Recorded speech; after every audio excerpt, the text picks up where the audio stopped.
There we are on Winning Rolls with Brian today. Now, we've had a lot of excitement about our summer contest, and Lucky was our big winner. Remember, guys, Lucky won on last Friday, or on Monday. So we are going to give away another big prize soon, and if you turn in a great deal, I can pretty much guarantee you're going to win a great prize. So Lucky actually won our amazing 1 hour home sales system that covers all the main ways of selling your houses. Now there's three main ways that you're going to show your houses: self showings, private showings, and the famous 1 hour open house. So we like to do 1 hour open houses because you can pretty much, if you do it properly and market it properly, you can pretty much guarantee you're going to get somebody for that house on the first weekend. So that's why we really like those 1 hour open houses. And then we build our buyers list from that so that we have buyers waiting, so that we don't have to do a 1 hour open house on every house. Sometimes we just do one, and then we've got enough buyers for 2 or 3 more houses. So that's the goal, is not just to find a great buyer for that house, but to build your buyers list. Now, a self-showing is if you are doing a virtual deal. If the deal is in Toledo, Ohio, and you are in California, you're going to do virtual. You're going to do either a self-showing, which means you give the person the lockbox code and you send them out there, and then you follow up with them after they've seen the house. Okay, so that's a self-showing. Okay, there is another little twist on that called a video showing that I like to do, that you tell them, go to the house, and when you get there, call me and I'll give you the lockbox code. And so then they're on the phone with you when they're at the house, and you just say, hey, let's keep the video chat going. Let's just do a video chat here. And then you actually can walk through them and basically do the showing.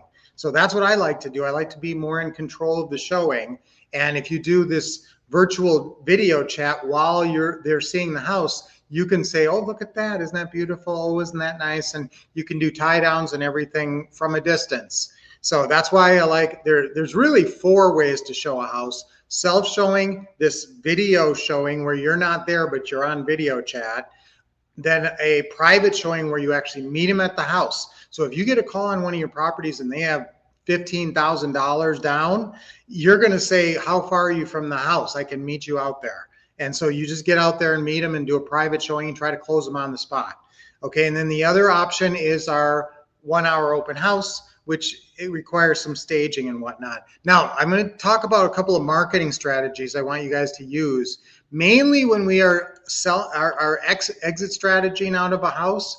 A lot of times what we'll do is we will use social media. Will be a big thing. We're going to be on Facebook, or Craigslist for sure. So you will get a lot of traffic just from that. Okay, from your social media. But then another big thing is signs. So signage is another big thing. Now there's 10 steps. We like the lease purchase exit. That's what I usually am talking about. Now you can do a straight rental, and we have a few properties that we just have as straight rentals. But normally we like to do a rent to own, because you get a big deposit up front that's spendable cash to you. Plus you make them responsible for the repairs, which is great. You don't have the headaches. So the lease purchase, I'm going to go through 10 steps to the lease purchase exit strategy. So take notes. Number 1 is buy the property in fair condition or better and get it rent ready. So get the property rent ready. Now this is, sometimes they're already rent ready. So you buy a house that's already in perfect condition. You don't really have to do anything. Number 2 is get set up to take incoming tenant buyer calls. So how are you going to take the calls? What phone number are you going to put in Zillow? What phone number are you going to put in Craigslist? So obviously you got to get to a business phone line. Hopefully you already have that taken care of. Number 3, you're going to market for your lease purchase tenant buyers. Okay, so now we're talking about people who have bad credit. The main 2 methods that we use are social media, blasted all across social media, and any listing website you can post it on. I like homes.com as well.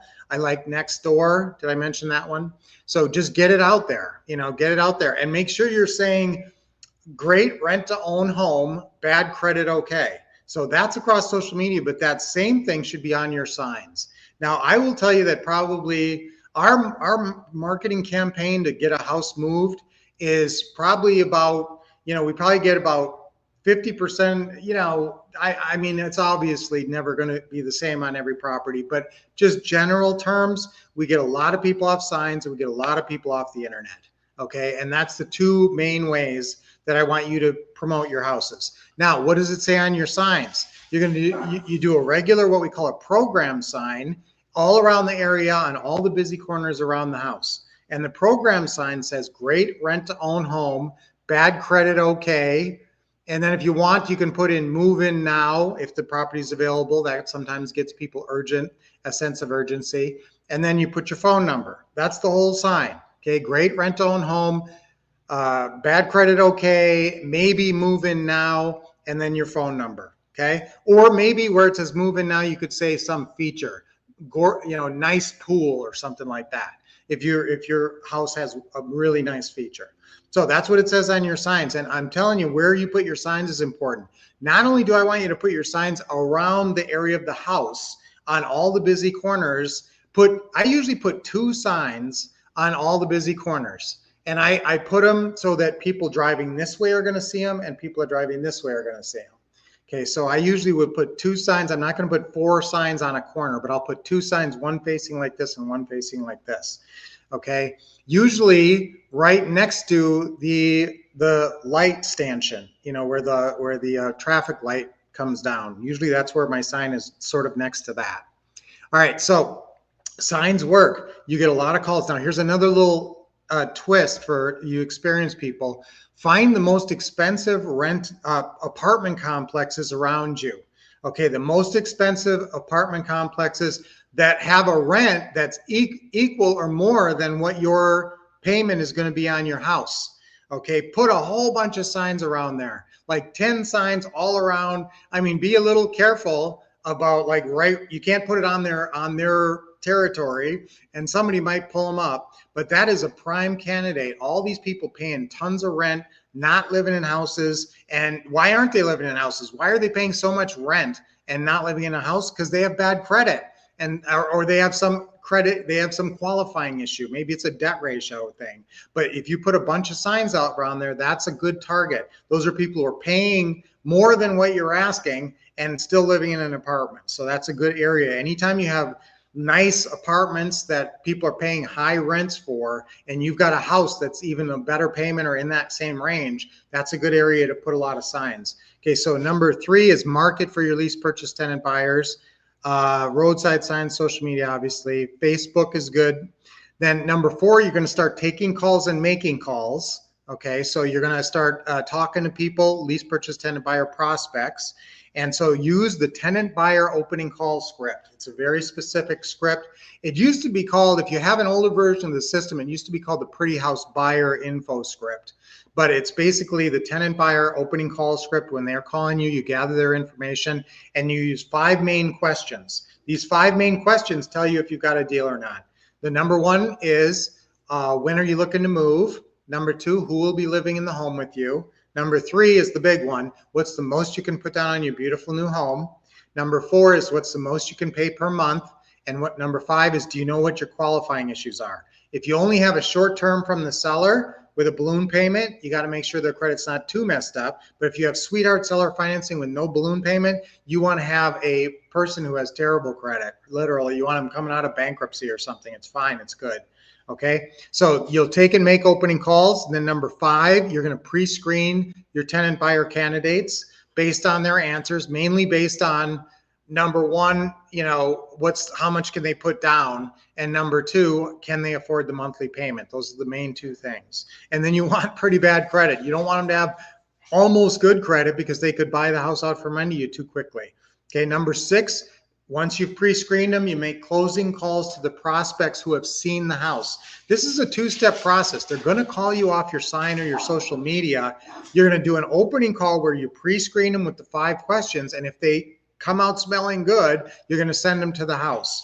Then after they see the house, that's when you do the closing call. So it's a little bit different than sellers. Sellers, you can do a closing call the first time you talk to them. With these folks, you can't really close them until they're sure they want the house. they can look at the pictures and they can look at the opportunity and they can say, I want it, but you got to get them out there before you know for sure. Okay, so that's the next step, is to get them out to the house with this closing call, with the opening call. So on the end of the opening call, after you've pre-screened them, you're sending them to the house. Then 6 is where you're following up with the closing call. They're calling you or you're calling them after they've had a chance to see it. And you're setting, and then number 7 is you're doing deal meetings with the qualified people who want it. So now this can happen at an open house where you do several deal meetings, but you're going to meet them somewhere and do a deal meeting, collect their non-refundable option deposit and close the deal, have them sign the paperwork, which basically consists of the lease agreement, the lease rider, which says the terms, and then the purchase option agreement. Those are the 3 documents you need to get signed. So then after you do your deal meetings, you're going to choose your winner. You're going to get all the paperwork signed, those 3 forms.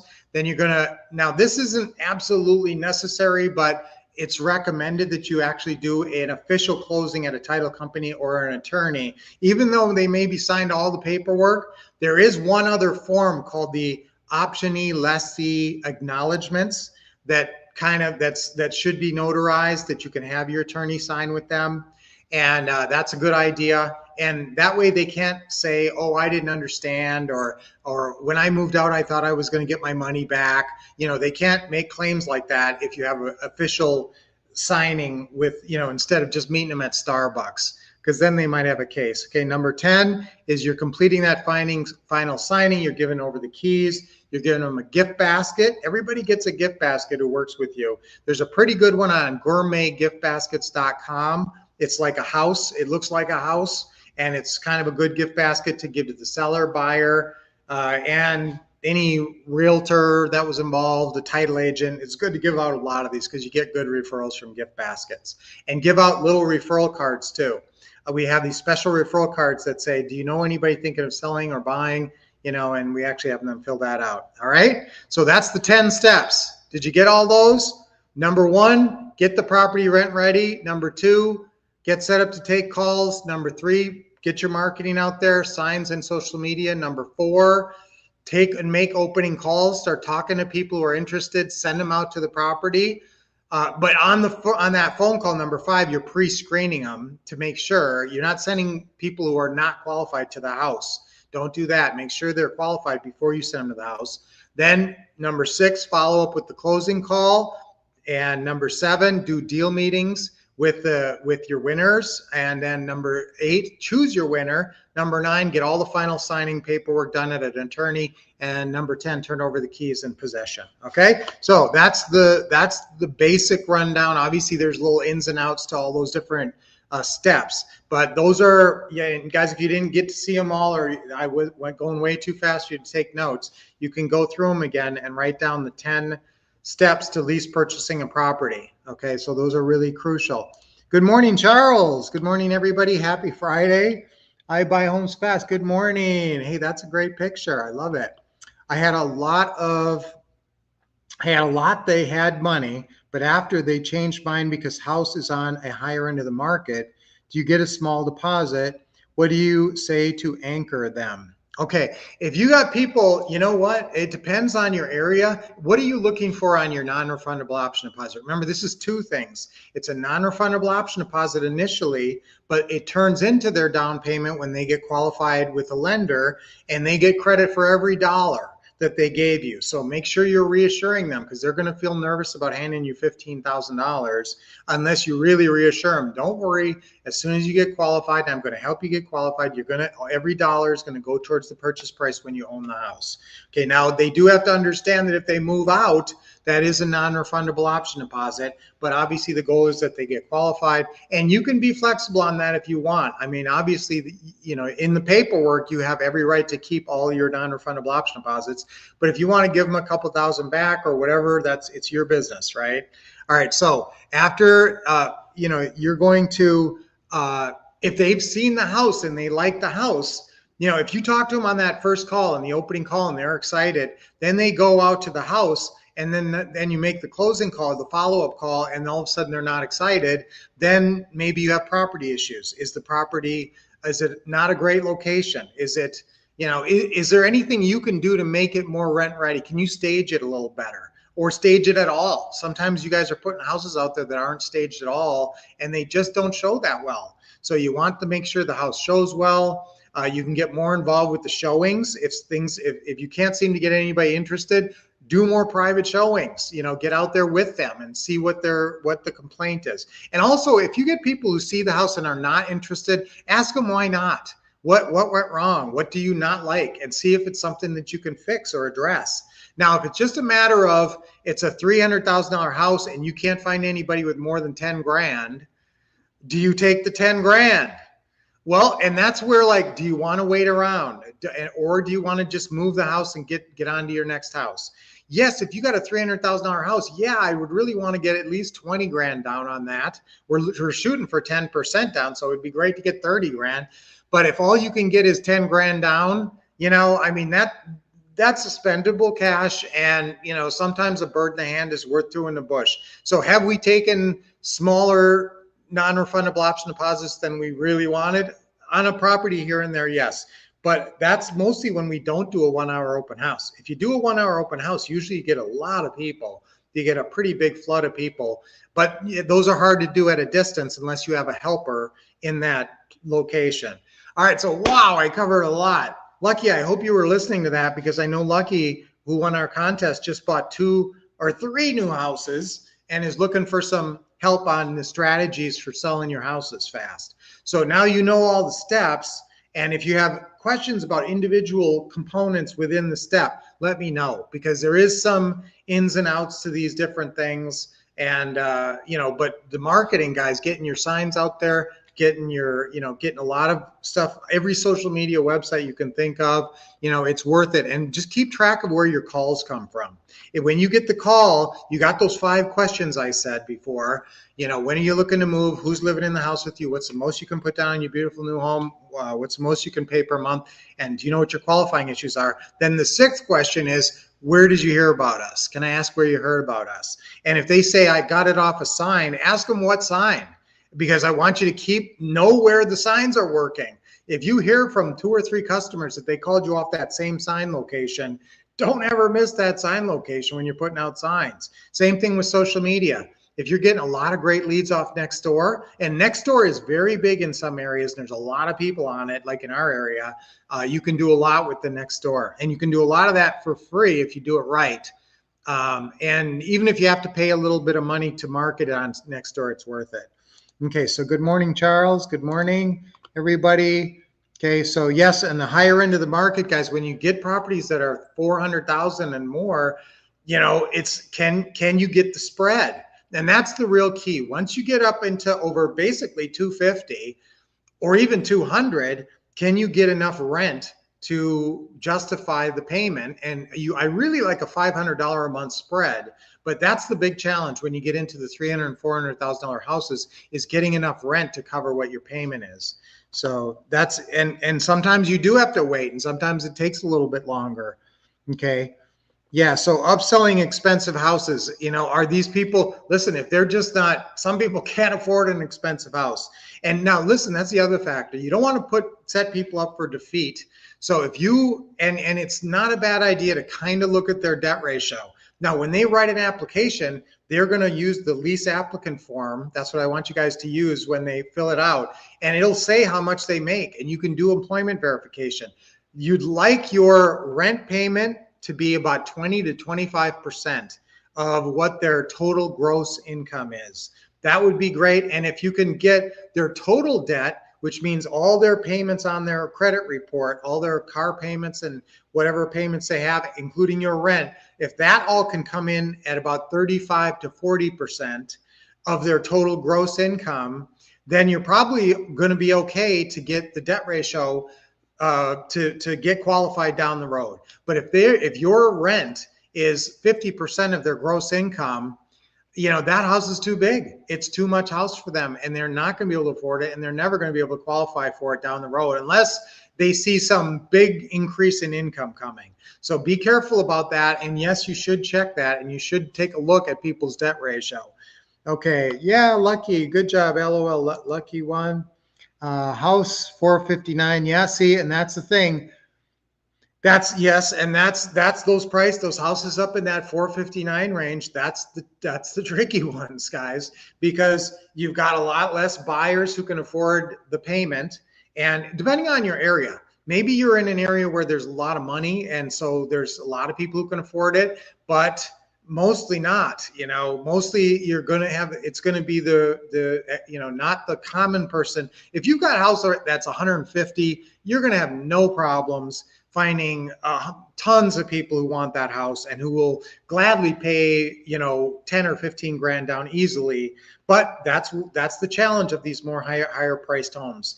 And so that's why if you have to bring money to close on one of those, that's why I like to do ads in advance. I like to advertise the house, blind ad in Craigslist. Don't put the address in there and see what kind of calls you get. Put the numbers in there, 479,000. You can put your purchase price. Don't put your monthly payment or your down payment ask in an ad, only your asking price. Okay. Another great win this week, signed a new contract on an ugly house and have a buyer with a 20K profit. My goodness, you are rocking and rolling. Okay, I love it. Okay, let's see. Take 10,000 and 30,000 over time within a year. Yes, okay, and that's another thing you can do. Guys, if you can't get enough up front, you can build in something. There's a special form called the Down Payment Assistance Program where you can get them to pay a little bit more per month, and that will go towards their down payment. So that's another solution to this. If they just don't have enough money up front, but they can afford the monthly payment pretty comfortably, say, why don't you pay an extra $300 a month, and that'll go right towards your non-refundable option deposit and down payment when you get qualified. I think that's what you were mentioning there, Doris. Good point. Okay, it's a great area. Looks harder to get the right person. It's been 2 months. Okay.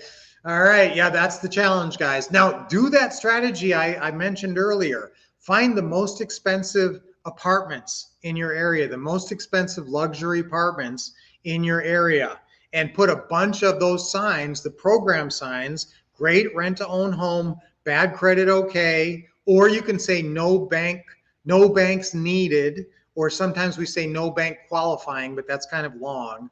So that's the other options besides saying bad credit okay.